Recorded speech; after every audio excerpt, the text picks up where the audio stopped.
الحمد لله الذي أرسل رسوله بالهدى ودين الحق ليظهره على الدين كله وكفى بالله شهيدا. أشهد أن لا إله إلا الله وحده لا شريك له وأشهد أن محمدا عبده ورسوله. اللهم صل وسلم وبارك على سيدنا محمد خاتم النبيين سيد المرسلين وإمام المتقين وعلى آله وصحبه أجمعين ومن تبعهم بإحسان إلى يوم الدين. فيا أيها الحاضرون اتقوا الله أوصيكم وإياي بتقوى الله فقد فاز المتقون. قال الله تعالى في كتابه العزيز بعد أعوذ بالله من الشيطان الرجيم: يا أيها الذين آمنوا اتقوا الله حق تقاته ولا تموتن إلا وأنتم مسلمون. صدق الله العظيم. Saudara sidang hadirin yang dirahmati Allah, marilah sama-sama kita meningkatkan keimanan dan ketakwaan kepada Allah Subhanahu wa taala dengan kita menjunjung tinggi segala titah perintah Allah dan kita meninggalkan apa yang dilarang oleh Allah.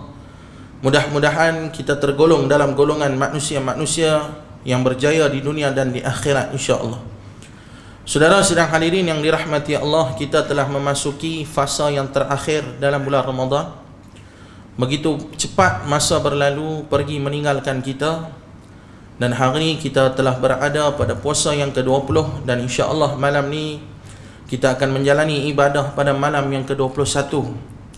Tuan-tuan yang dirahmati Allah, Allah Ta'ala berfirman di dalam Al-Quran, di dalam surah Al-Qadar, Inna anzalnahu fi lailatul qadr. Sesungguhnya kami turunkan Al-Quran pada malam Al-Qadar.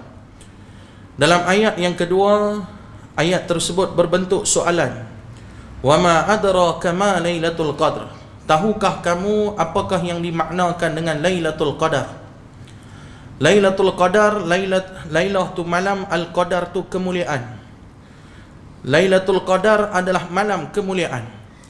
Dalam bahasa Arab, kalau kita nak merujuk kepada satu-satu orang tu dia adalah orang yang mulia, maka orang Arab dia akan kata hadza rajulun lahu qadar. Lelaki itu adalah lelaki yang mulia. Begitu juga dirujuk kepada malam adalah satu malam yang mulia. Allah bertanya kepada kita, wa ma adraka ma lailatul qadr. Apa yang kamu tahu, apa yang kamu kenal tentang Lailatul Qadar? Dalam ayat yang seterusnya Allah menjawab, Lailatul Qadari khairum min alfi syahr. Lailatul Qadar itu lebih baik daripada 1000 bulan. Lailatul Qadar, kata Allah, lebih baik daripada 1000 bulan. Tanazzalul malaikatu warruhu fiha biidzni rabbihim min kulli amr. Pada malam tersebut turunnya para malaikat dan juga malaikat Jibril membawa akan takdir dan pemerintahan apa yang telah diperintahkan oleh Allah Subhanahu wa taala. Salamun hiya hatta matla'il fajr. Dan pada hari itu Allah Taala membawa kerahmatan, kemuliaan, keselamatan kepada manusia sehinggalah di waktu subuh. Itulah keistimewaan pada malam Al-Qadar. Kenapa Allah anugerahkan kepada kita Lailatul Qadar, tuan-tuan? Sebab satu hari baginda Nabi SAW duduk dan bercerita kepada para sahabat. Nabi mengatakan kepada para sahabat, Nabi kata pada umat yang terdahulu, antaranya umat Nabi Allah Musa AS, ada seorang lelaki setiap malam dia akan bangkit untuk beribadah kepada Allah Subhanahu wa taala. Setiap malam dia qiyamul lail, tuan-tuan. Dan pada siang hari juga dia akan berperang jihad fi sabilillah di jalan Allah Subhanahu wa taala. Dia akan pakai baju besi, topi besi, bawa tombak untuk berperang mengangkat martabat agama Allah Subhanahu wa taala. Siang berperang, malam ibadah. Dan lelaki tersebut, kata Nabi, la ya'sunallaha hatta tarfat ainin. Tidak pernah dalam kehidupan dia pernah melakukan dosa, tak ada satu dosa pun yang dia buat. Dia adalah orang yang kuat beribadah, taat perintah Allah, siang beribadah, malam beribadah. Selama berapa tahun? 80 tahun dia beribadah. Bila mana Nabi menceritakan kepada para sahabat, sahabat pun mengatakan kepada Nabi, ya Rasulullah, kami sedih. Kami sedih sebab apa? Kami tidak ada kemampuan untuk beribadah sampai tahap macam tu. tak pernah tinggal qiyamul lail tiap-tiap malam dan sentiasa berperang, berjihad fi sabilillah selama 80 tahun. Dia beribadah kepada Allah Subhanahu wa taala dalam keadaan tidak pernah melakukan walaupun satu dosa dalam kehidupannya. Maka ketika mana para sahabat sedih, Nabi pun berpesan kepada para sahabat, la tahzan, janganlah kamu bersedih wahai sahabatku. Kita ni umat Nabi Muhammad ni, umat aku, kata Nabi, kita ni adalah orang yang pendek umur kita. Barangkali 60 tahun kita mati, barangkali 30 tahun kita telah meninggal dunia, barangkali 45 tahun saat solat tarawih kena sakit jantung dan meninggal. Kita adalah orang yang kecil-kecil dan pendek umur kita. Tetapi untuk menyamakan kemuliaan kita seperti mana umat-umat terdahulu yang diberi kesenjangan masa yang panjang untuk beribadah kepada Allah, maka dianugerahkan kepada kita pada setiap tahun di dalam bulan Ramadan adanya Lailatul Qadar. Lailatul Qadar yang Allah Ta'ala sebutkan tadi, Lailatul Qadri khairum min alfi syahr. Lailatul Qadar lebih baik daripada 1000 bulan. Tuan-tuan, 1000 bulan sama dengan 83 tahun 4 bulan.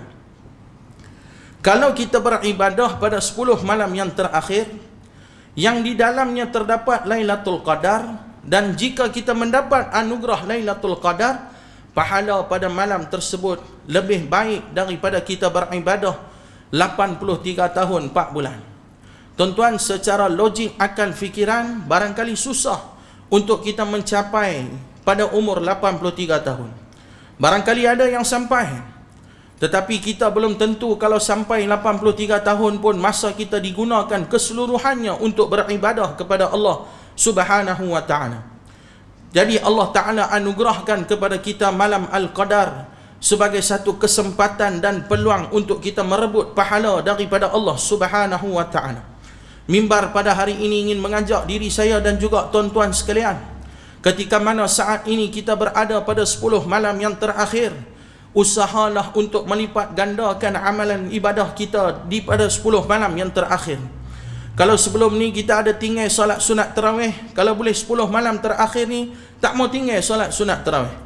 Kalau boleh 10 malam yang terakhir ni tuan-tuan, bila kita bangkit sahur, tidak ada satu hari pun yang kita bangkit sahur melainkan pada hari tersebut kita akan solat sunat tahajud, walaupun mungkin hanya 2 rakaat sahaja, walaupun mungkin hanya dengan rakaat yang simple, tetapi kita cuba nak menghidupkan pada 10 malam yang terakhir. Kalau boleh kita buat lebih, kita buat lebih lagi tuan-tuan. Kalau boleh 10 malam yang terakhir ni, sesibuk apa kita sekalipun, janganlah kita tinggal membaca Al-Quran walaupun hanya sehelai muka. Ustaz, saya tak mampu nak baca sehelai muka, tak mampu baca setengah muka surat tu.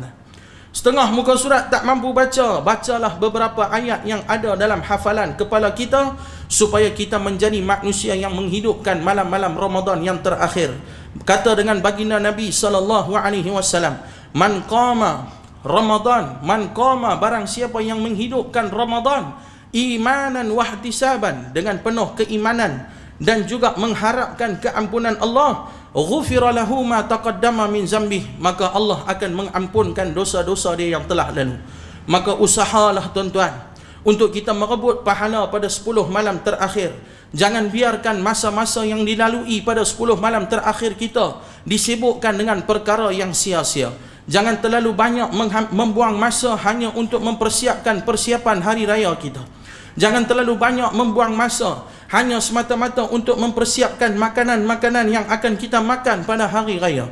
Jangan terlalu banyak kita membuang masa untuk urusan-urusan yang tidak ada faedah.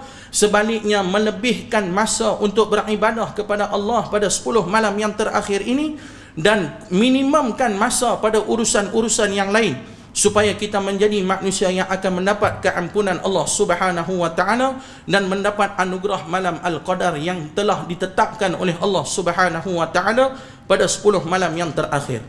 Tuan-tuan yang dirahmati Allah, sebagai kesimpulan khutbah Jumaat pada tengah hari ini, saya ingin membawa satu analogi yang mudah untuk kita fikir-fikirkan. Saya nak tuan-tuan faham, katakanlah tengah hari ini kita didatangi oleh seorang lelaki yang kaya, mempunyai kekayaan yang luar biasa, dan dia datang ke tempat kita tuan-tuan, Dia bawa bersama dengan diri dia sekitar 50 kontena yang diisi dengan jongkong emas. Dia bawa mai ke tempat kita. Saat lagi lepas salat Jumaat, dia buat pengumuman. Dia kata, tuan-tuan, saya bawa 50 kontena jongkong emas. Saya nak letak dalam masjid ni kat tuan-tuan. Seberapa banyak yang tuan-tuan boleh ambil, tuan-tuan ambil dan bawa baliklah ke rumah. Saya halalkan dunia akhirat. Ini adalah infak saya kepada tuan-tuan sekalian. Tuan-tuan yang dirahmati Allah, kalaulah kita mendapat peluang tersebut, saya yakin dan pasti semua yang ada di sini tidak akan ada seorang pun yang tak ambil. Satu jongkong emas yang berbentuk 1 kilogram, kalau diletakkan di depan mata kita, daripada datangnya 50 kontena, dihadiahkan kepada kita, disedekahkan kepada kita, tuan-tuan, saya yakin dan pasti seberapa banyak yang boleh kita ambil, kita akan ambil. Takkan ada seorang pun yang akan bagi alasan, Ustaz, saya sakit lutut, saya tak mampu nak angkat jongkong emas ni. Tak apalah, jongkong emas ni saya hadiahkan kepada orang lain. Tidak akan ada orang yang memberi alasan bahawasanya dia adalah orang yang uzur dan tak mampu merebut peluang tersebut.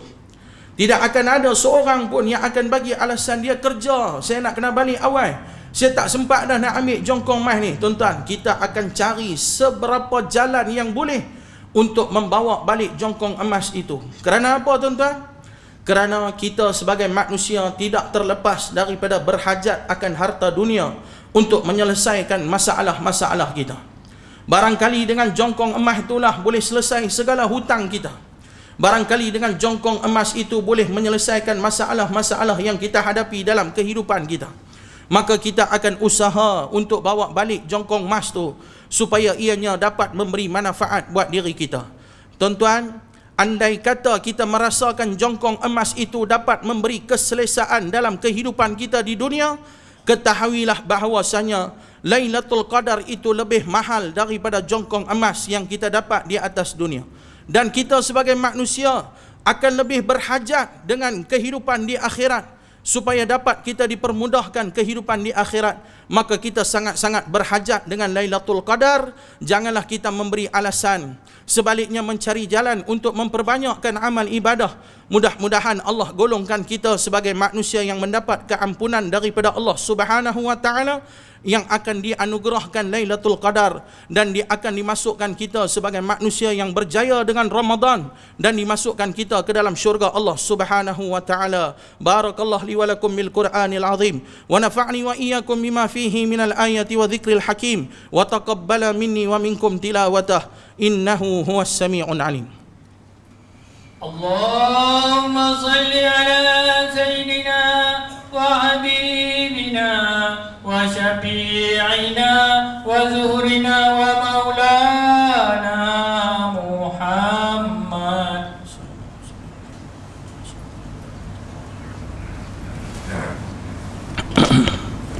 Alhamdulillah.